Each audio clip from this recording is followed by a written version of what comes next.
ముఖ్యమంత్రి చంద్రబాబు పాలనలో రైతులు నిరంతరం యుద్ధం చేయాల్సిన పరిస్థితి వచ్చిందని సింగనమల నియోజకవర్గ వైసీపీ నాయకులు విమర్శలు చేశారు. గత కొన్ని రోజులుగా అరటి ధరలు దారుణంగా పడిపోవడంపై వారు జిల్లా కలెక్టర్ని కలిసి పరిస్థితిని వివరించారు. అరటి రైతులతో కలిసి కలెక్టరేట్లోని రెవెన్యూ భవన్కు తరలివచ్చారు. 10 రోజుల క్రితం వరకు అరటి ధర కిలో 22 నుంచి 23 రూపాయల వరకు పలికిందని, అయితే ఇప్పుడు 8 రూపాయలకు పడిపోయిందన్నారు. దీనివల్ల రైతులు తీవ్రంగా నష్టపోయే ప్రమాదం ఏర్పడిందన్నారు. గతంలో కూడా అరటి రూపాయికు పడిపోయినా చాలా నష్టపోయారని, ఇప్పుడు మరోసారి అలాంటి పరిస్థితులు ఏర్పడే అవకాశం ఉందన్నారు. ధరలు తగ్గడానికి ఇరాన్, అమెరికా యుద్ధాన్ని సాకుగా చూపుతూ ఉన్నారని, ఆ యుద్ధం ఎప్పుడు ఆగుతుందో, రైతులకు ఎప్పుడు ధరలు వస్తాయో తెలియని పరిస్థితి ఉందన్నారు. కనీసం ముందస్తు యాక్షన్ ప్లాన్ సిద్ధం చేసుకోకుండా ముఖ్యమంత్రి చంద్రబాబు నిర్లక్ష్యం చేస్తున్నారన్నారు. 15 లక్షల హెక్టార్లలో హార్టికల్చర్ పంటలను ప్రోత్సహిస్తామని గొప్పలు చెప్తున్నారని, ముందు ఉన్న పంటలను కాపాడుకోవాలని అన్నారు. చంద్రబాబు పాలనలో రైతులు విత్తనం, ఎరువులు, గిట్టుబాటు ధరలు ఇలా అన్నింటికీ యుద్ధం చేయాల్సిన పరిస్థితి వచ్చిందన్నారు. ఇప్పటికైనా ప్రభుత్వం మేలుకోకపోతే రైతులు ఆత్మహత్యలు తప్పవని హెచ్చరించారు. అరటి సాగు చేసే రైతులందరం ఉన్నాం.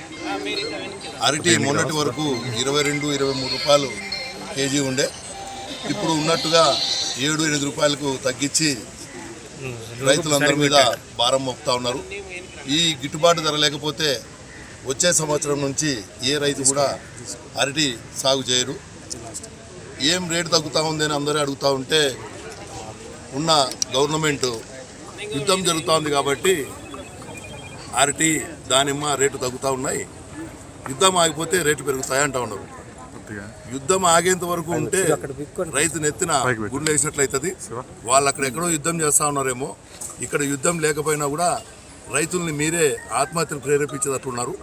కాబట్టి మీరు ఇమీడియట్గా అరటి రైతుల్ని ఆదుకోవాలని, రైతుకు గిట్టుబాటు ధర కల్పించాలని మీ మూలకంగా. ఇన్సూరెన్స్ లేదు, సబ్సిడీ లేదు, హార్టికల్చర్ ప్లాంట్స్కి ప్రోడక్ట్స్కి కనీసం మద్దతు ధర లేదు. అన్న చెప్పినట్లే ఇంతకుముందు మొన్న 15 రోజుల వరకు ముందు కూడా అరటి ఫస్ట్ కటింగ్ అయితే 22 రూపాయలు 20 రూపాయలు పోతాండే, ఇప్పుడు 8 రూపాయలకి తగ్గించినారు. ఏమైనా అంటే దళారీలు ఇప్పుడు మాట్లాడడం అంటే అన్న యుద్ధం జరుగుతుంది అంటారు. రైతులకి నిరంతరం యుద్ధం చేస్తున్నాం, ఎరువుల కోసం యుద్ధం చేస్తున్నాం, పంటకి యుద్ధం చేస్తున్నాము, అన్నిటితో యుద్ధం చేస్తున్నారు రైతులు. దయచేసి గవర్నమెంట్ మేము కోరుకునేది ఏంటంటే, మొక్కజొన్నకు కానీ, పప్పు శనగలకు కానీ, అరటికి కానీ దేనికి మద్దతు ధర లేదు. మనం చంద్రబాబు నాయుడు గారు మాట్లాడుతూ ముఖ్యమంత్రి గారు ఒక మాట అన్నారు, 15 లక్షల ఎకరాల హార్టికల్చర్ చేస్తాం. సార్, ముందు ఉన్నదాన్ని కాపాడుకోండి. దీన్నే మేము రైతన్న ఇంకా హార్టికల్చర్ వద్దు, ఆ వ్యవసాయం వద్దు అనుకునే పరిస్థితికి వచ్చింది. కొత్తగా కాదు, ఉన్నదాన్ని కాపాడుకొని దయచేసి రైతులకు మద్దతు ధర కల్పియండి. ఏదని ఇప్పుడు అదే కాదు, ఈవెన్ పౌల్ట్రీ రైతులు ఎవరెవరు పౌల్ట్రీ నడుపుతున్నారో వాళ్ళు కూడా గుడ్లు అమ్ముడుపోక ఇబ్బంది పడుతున్నారు.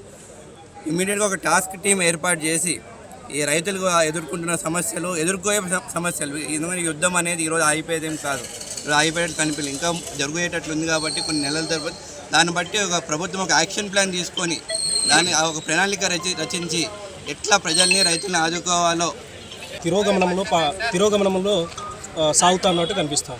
అంటే వాళ్ళు చెప్పే మాటలకి ఇక్కడ ఉండే వాస్తవ పరిస్థితులకి ఏమాత్రం పొందలేకోకుండా ఈరోజు ఈ పాలన చూస్తూ ఉన్నాం.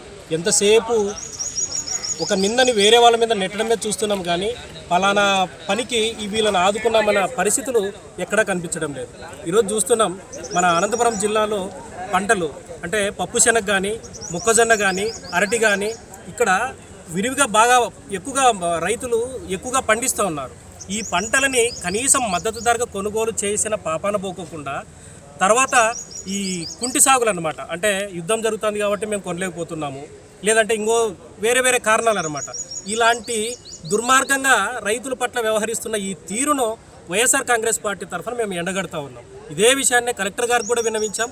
కలెక్టర్ గారు అయితే సానుకూలంగా స్పందించారు. కానీ పైనుండే అదేదో అంటారే ఆ టైప్ అనమాట, పైనుండే వాళ్ళు కనికరించాలి కదా. దాదాపుగా 2 సంవత్సరాలు పూర్తి అవుతున్నా కానీ రైతుల కోసం ఇది చేశాము, రైతుల కోసం వీటిని తీసుకొచ్చామని గర్వంగా చెప్పుకునే పరిస్థితిలో ఈరోజు కూటమి పాలన సాగుతూ ఉంది. కాబట్టి ఇప్పటికైనా మించిపోయింది లేదు. రైతన్నను ఆదుకోకపోతే భవిష్యత్తులో మనం తినడానికి తిండి కూడా ఉండదు. కాబట్టి ఈ కూటమి నాయకుల్ని మేము ఒక్కటే కోరుకుంటా ఉన్నాం, అయ్యా మీ రాజకీయాలు పక్కన పెట్టి రైతన్నను ఆదుకోండి, రైతన్నకు మేలు చేయండి, రైతన్నను బాగుపడడానికి ఇంకా ప్రోత్సాహాలు ప్రకటించాలని వైఎస్ఆర్ కాంగ్రెస్ పార్టీ తరఫున డిమాండ్ చేస్తాం.